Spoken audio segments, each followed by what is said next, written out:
Alright friends, today wanted to walk through some of the new stuff that Jagex just dropped about this upcoming 120 Thieving update. Now, obviously you just scroll through, read all this on your own. I'm going to break it down, we're going to quick go through all the stuff on here, summarize it a little bit. But what I also want to go over, basically what we need to really benefit from this and how this affects the Iron Man gameplay, because there's a lot of stuff here that's looking really good for you Iron Man players out there. So let's check out what we got. So basically what we have in here, new 120 Thieving update. We've got the heists. Heists, we'll get to see that really in-game, but it's just an active thieving method. We got two of them that they're adding. There's one in Caradet, which is where you do your like level 5 and up archaeology, the Zeroshian archaeology dig site. So that's really good. And you can start this at level 95 thieving, so we're going to keep that in mind, that's important. So with 95 thieving, we get access to this vault. And the second one that we have is over in Anachronia. And this is interesting information. If you are a hardcore Iron Man, dying here is real. You do actually die. So when we're in there, we're going to have to see like kind of the damage that it deals, if it's Ring of Lifeable. A lot of testing before I step foot in there for sure. We can get in here at 108 thieving. Luckily, a lot of the good rewards just come out of this first one. And doesn't mention anything about dangerous deaths for the first one. Or, let's see. Yep, these words. So, meanwhile, the Thurin Arsenal can be found on Island Lost of Time. So yeah, it's saying that really only the Asuran Arsenal is going to be a dangerous death. Whereas your 95 spot, probably not dangerous. Still going to check it out on my main first, though. Alright, so now we're going to look at some of this loot, because the loot is really the big thing that we care about here. This is just talking about some lore behind it, getting your loot, another looting bag type thing. What's in it for me? Now this is what we care about. In the Vault of Hereditas, always RuneScape with the crazy names, we get Gloomfire Bow, tier 90 bow with a special attack. Legatus Ember Staff, your 90 staff with a special attack, and Miscellanear's Death Mask, which pretty sure that's Raziel's Death Mask. I mean, look at the armor that it's on. It's on the Raziel gear. Now, what's interesting about this is this looks like the crown of the first Necromancer. And so, while I don't put it past Jagex to reuse assets, maybe this is its own helmet slot, this might just be an upgrade to the crown of the first Necromancer. We'll see, it doesn't say anything about it other than in life a powerful druid, in death a powerful necromancer, so shroud still remains. Still retains potency. Who knows? If you don't have the crown of the first necromancer, then this might do nothing if you get it, which is kind of rough, because then you're going to need to be farming Raziel. But best case scenario, it is just a reused asset, the Crown of the First Necromancer with a mask on it. I think it's the Crown of the First Necromancer upgrade. So, second vault, we get Baroness's Mercy, tier 90 dagger with a special attack that increases crit damage, which is kind of cool. Some armor spikes. I don't want to get too into armor spikes. Basically, it's just going to be loot that you get, and then you accumulate over time, and now you wear new armor spikes. It does have a passive that increases the power of your armor spikes with a bonus from your melee power armor damage bonus. So more power armor, more armor spike damage. And it gains strength at lower health. So a little Darox effect there. So if you're an Iron Man, it's very easy to get your hand on a crystal bow. It's pretty easy to get your hands on an attuned crystal bow. Not crazy difficult, not like the most easiest thing, because 90 smithing. But it's still pretty straightforward. So what we're doing here is we're jumping from tier 80 to tier 90, only with 95 thieving. Eternal Magic Bow, it says 99 right here. That's a level to equip, but it's a tier 90 bow, and you require 100 fletching to make this. So, and fletching is harder to train than thieving, and we'll get into that. Noxious Longbow, hard to get. Hellfire Bow, that's in the wilderness only, and then after that it is your end game PVM weapons and the Masterwork Bow, which the Masterwork Bow, you're farming Ascensions for that, so go all the way down to Ascensions. Farming Ascensions, which are also tier 90, so we're basically skipping a good amount of content here to get a tier 90 bow. This also requires 110 fletching, so a lot of skilling requirements that we don't need. Straight into tier 90. Don't know what the drop rates are, but if you want to farm it, if you want to go to 120 thieving, just sit there and then you're good. So this is a huge buff to Iron Man progression, because now it's thieving was already an easy skill to get up. Now it's get 95 thieving, get a tier 90 bow, easier than any other tier 90 bow.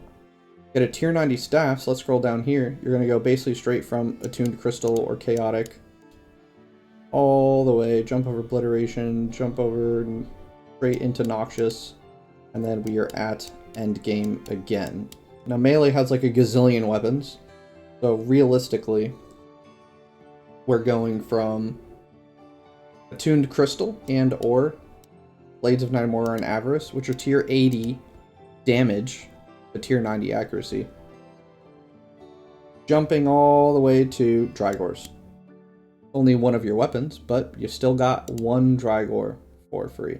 Then you could basically have a main hand, tier 90, offhand, Blade of Avarice. That's really good, because your primary damage calculation is off your main hand. Your primary accuracy calculation is off your main hand. So, still a pretty good jump here. Range and magic, you only get dual wield from God Wars 2. So you can't get dual wield, but nothing two-handed. Dual wield is better for range because of Needle Strike early, but once you start getting strong arrows around the tier 90 point, you'll want the tier 90 bow. Magic, there's no difference between dual wield and 2H. So whilst you do have the option for going Wand of the Cyweir Elders, still tier 80 damage. So it's still a 10 weapon damage upgrade. And Sea Singers, I've always hated Sea Singers because down with ports. We don't like ports. Alright. So at a minimum, we're getting a free 10 tier damage upgrade, which is awesome. So next we have new pickpocketing stuff, new chests. The Wizard's Tower rune storage gives us good loot at 77 with pure essence. The quantities will determine how good this is, but it's alright as of this point. The next thing that I think is worth looking at, Arania Altar cave and chests, because if you're in the Arania Altar and you're getting unnoted essence, just walk over and runecraft it, then you can stay there. This could be a nice dual skilling method. If it's noted, then this is still really good loot. Ritual components from City of can be handy. Raziel's Citadel chests looks awesome. You have to get all the way up to 119, which you're probably going to get from trying to farm those tier 90 weapons. But you get Necro runes. I'm pretty sure this is the first time straight up Necro runes have been put on a single drop table. On any drop table. So that's pretty big. If you just want to AFK Necro runes instead of doing rituals into running rune crafting, if the rates are good here for the product, that's awesome. So some new stalls. Meat is okay if you don't want to do daily escape. AFK this, I guess. You just have to click it every single time. Potion stall at 119 in Darkmire for extreme potions and high level potions. That's pretty good. Again, we'll have to see what the rates are on these, how many doses you get. I'm assuming it's going to be like 1 doses, but it's still free extremes. And then down in Xanaris, or I guess up in Xanaris, whatever high level seeds are, these could be good. Maybe not, but it's still just seeds. You'll accumulate plenty of those just playing the game. Now for pickpocketing, this starts at 64. Or really starts at 50 for when you can get good stuff. I'm assuming these are not going to be great, but archaeology materials, I'll take it. So if you're low level thieving and you just need some arc mats, sit at these guys, get free archaeology materials. Wizard Tower mages for runes, essence, and talismans. That's okay. Depends on if it's noted again. I'm more interested in the 100+ stuff because, again, I'm going to show you, we can get to these levels pretty easily, and then you're going to be doing vaults. Go be scavengers or techie. That's cool because then you can just outright buy your like corruption shot, corruption blast from Mazcab if you AFK these enough.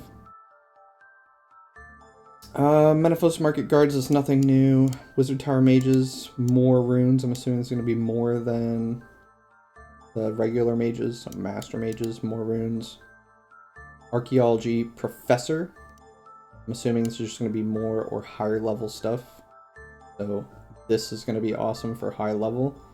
And then realistically, if you want to go crazy, berries for herbs is good. That's really it. So it looks like for pickpocketing, archaeology materials, maybe some essence, maybe some herbs, depending on what you're into. Or depending on what you need. So that's all. Really nice updates. Archaeology materials have always been a problem for Iron Man. So now, last thing we're going to talk about is how can I get these benefits? Starting an Iron Man account, it is pretty standard to train thieving really fast. If you haven't already gotten to 90 thieving or 95 thieving, here's my recommendation. To get all the way up, we're just going to look at the final prereqs. We need 40 agility, 46 herb lore, and 62 thieving. This is to get us safe cracking. Obviously, we're going to be doing some safe cracking. You also need some quests, which is right here, partial completion of the feud. Luckily, the only requirement for that is another 30 thieving. So if you are pre-90 thieving and you don't have safe cracking, you need these prerequisites. Do buyers and sellers, which needs 5 thieving. Do from tiny acorns, needs 24 thieving. Do lost her marbles, needs 41 thieving. Do the feud, which needs 30 thieving, and then a guild of your own, which has the prerequisites already mentioned. So this is get all this and then do all the quests. This will then get you access to safe cracking. From that point on, you just need to go do safe cracking all the way up to 90 at least. Because if you have 90 thieving, you're going to be right in between these two. So we're higher level in the archaeologists, and why I'm recommending 90 is because it gets you ports and archaeology materials at less capture rate. So you're going to get detected less. Or you can just push all the way to 95 and start your vaults. That's just what I would do. Push all the way to 95, start your vaults, and then get your weapons. The faster you start that, the better. That's really good. So skipping a lot of progression here. But yeah, a lot of this is dependent on how much stuff we're going to get from pickpocketing. How likely are you to get caught from these NPCs? And whether or not you want to be active or just chilling. If you want to be active, starting this to train all the way to the end, pretty good. If you don't want to be active, honestly, safe cracking all the way up to 120, or let's say the best thing that I can see on here, 108, just to farm archaeology materials forever. I think that'll be good enough. So yeah, that's everything in here. That's a couple of recommendations. Yeah, that's everything. A little bit of a ramble, but thanks for listening, and have a good one.